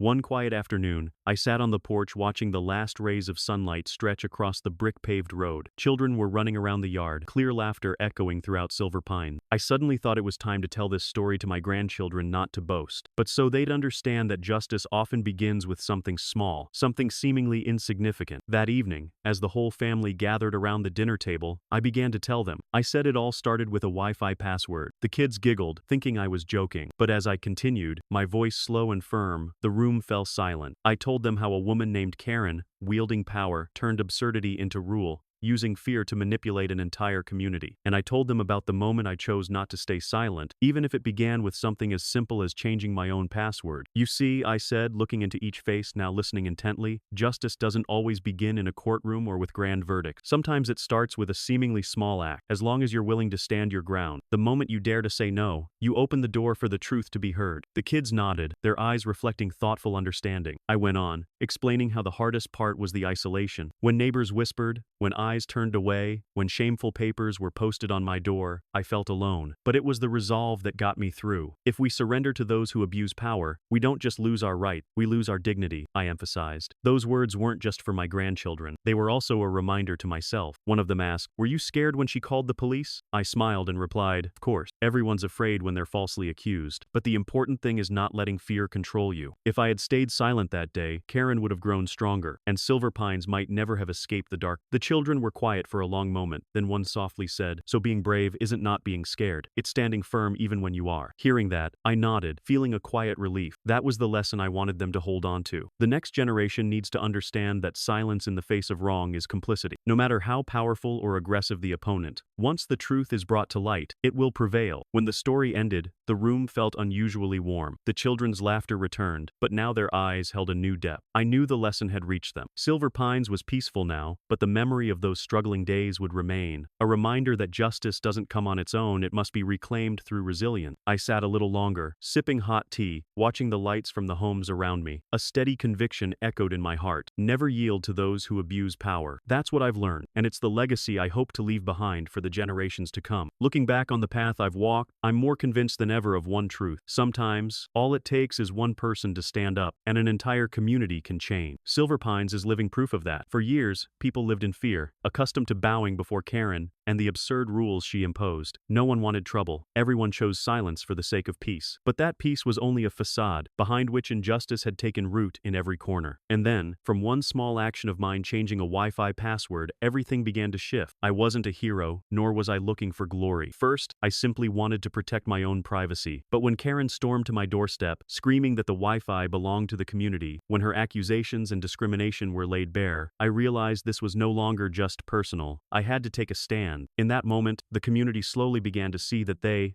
too, had the right to resist. A single spark can ignite a dry forest, and one lone voice can make way for hundreds more to rise. In later meetings, many residents admitted they had wanted to push back, but were afraid of being shamed. When they saw me stand firm, they finally believed they could too. That made me realize true strength doesn't lie in numbers, it lies in the first person willing to break the silence. A community cannot change unless someone is willing to take that risk. I took that risk, and because of it, Silver Pines emerged from a nightmare that had dragged on for years. When I tell this story to my grandchildren, I always emphasize, the truth can be buried, but never forever. Karen once believed she could use power and manipulation to cover her deceit. She built the image of a dedicated HOA president, manipulating the board, even enlisting the police. But it was all just a coat of paint. Once that paint began to peel, the naked truth came into view, undeniable and raw. I remember the moment the unedited clip was released. First, some still had doubt, but when Karen's and Jake's voices rang out, no one could deny it. That is the power of truth. It can be twisted, edited, distorted, but once revealed in full, it shatters every lie. And when the financial records surfaced, the entire community was forced to face the reality that they had been deceived for years. Truth can be hidden, but never buried forever. I believe any community can fall prey to someone like Karen, someone who exploits fear and apathy for personal gain. But I also believe that as long as one person is willing to stand up, truth will find a way to emerge. That lesson isn't just for Silver Pines. It applies wherever injustice lives. Justice may come late, but it never disappears. In the evening, I walked down the brick-paved street, listening to the laughter and conversation spilling from brightly lit homes. I smiled to myself, thinking, as long as one person dares to speak up, any darkness can be torn apart. Silver Pines has changed, and the truth has proven its power. That's what I want to remember forever. One person willing to stand up can change an entire community, and the truth will never remain buried.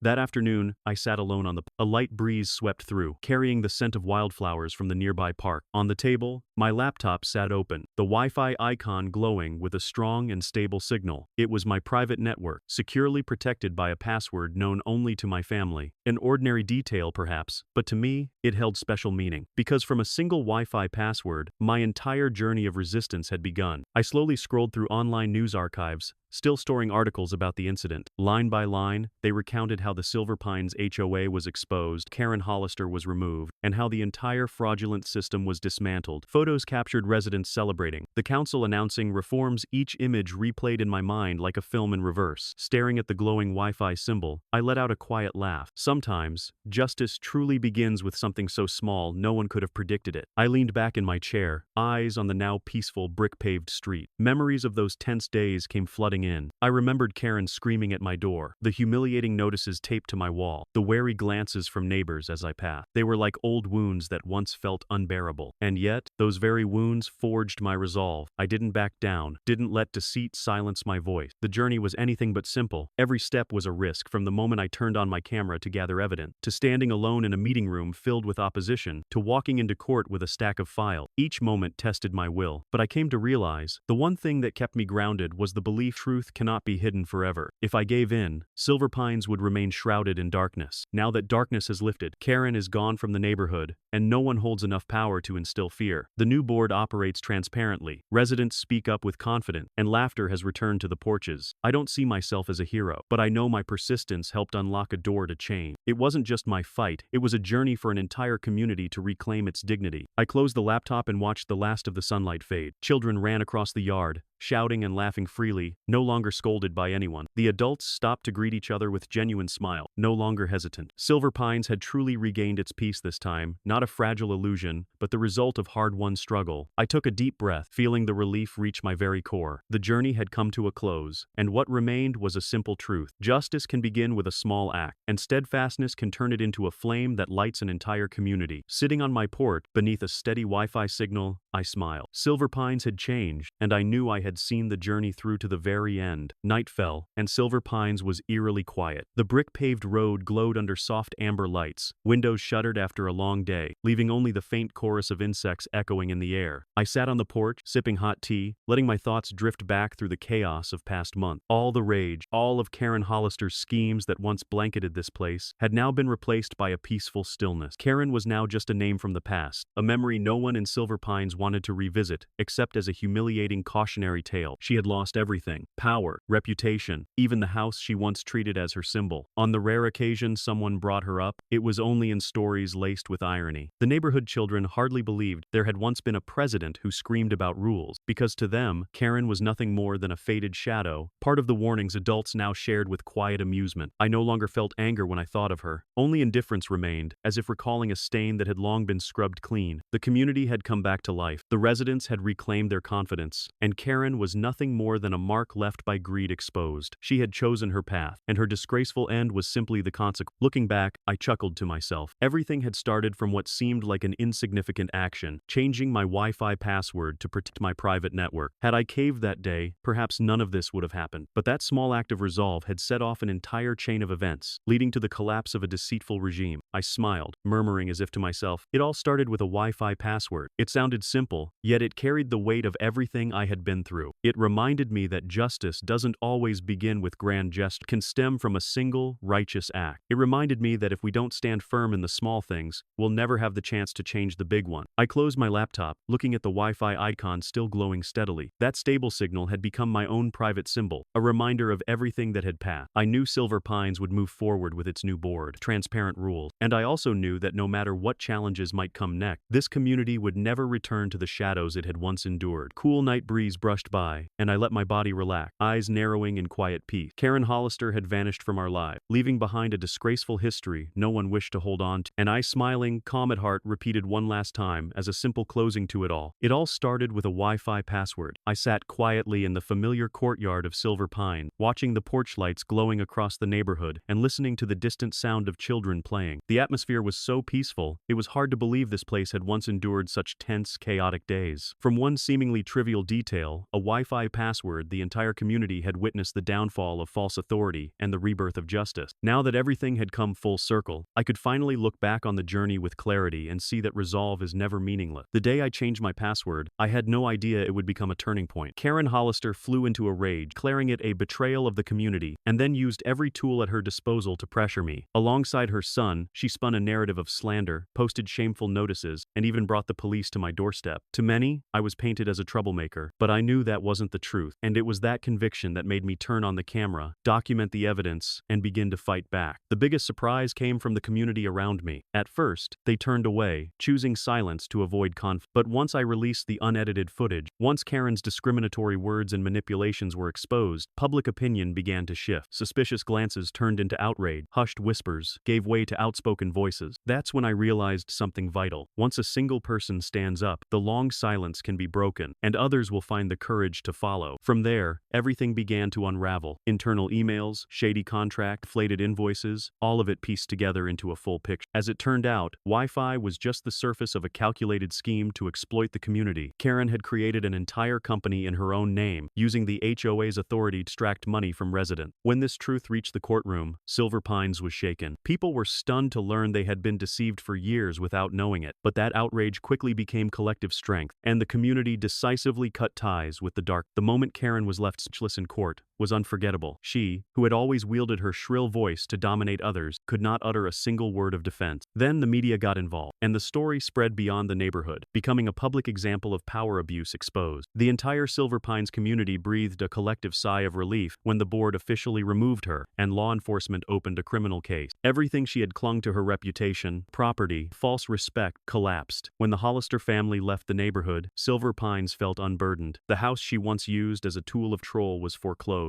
and in a twist of irony, it ended up in my hands. I hung a large sign on the front porch that read, "Password. This is my house," a reminder that truth had prevailed. The neighborhood erupted in laughter, a release of years of suppressed frustration. That day, I stood on the steps and said only one sentence: she deserved this ending. A cold statement, but the complete truth. Since the upheaval, Silver Pines has entered a new chapter. A new management board was elected, more transparent and democratic. Absurd regulations were abolished and replaced with fair, collective agreement. People no longer bowed their heads in fear at the sight of a notice, but instead spoke openly and made decisions together. The atmosphere in the neighborhood changed so profoundly that everyone could feel it. The peace this time was genuine, no longer a facade manipulated by control. For me, the greatest reward wasn't reclaiming the house or the media recognition. It was the sincere respect from the resident. People shook my hand, nodded, and looked at me differently. I never saw myself as a hero, but I knew that my persistence had helped the entire community reclaim its voice. I told my children and grandchildren that justice can begin with a small detail, that one must never yield to abuse of power. And I added one more truth. The truth can be buried, but sooner or later, it will be unearthed. The most important lesson from this story is the power of persistence. A single person can be the spark, and from that spark, the entire community can awaken. What happened in Silver Pines wasn't just the downfall of Karen, it was the revival of dignity, justice, and of transparency. Looking back, I see a journey that was harsh, but worthwhile. I smiled, opened my laptop, saw the Wi-Fi signal glowing steadily, and whispered, "It all started with a Wi-Fi password." The story has ended, but its echo remains. It serves as a reminder that injustice only survives in silence. Once the truth is spoken, it holds the power to erase even the most deeply rooted lies. And for me, this journey stands as clear proof that justice always exists as long as someone is willing to rise and defend it.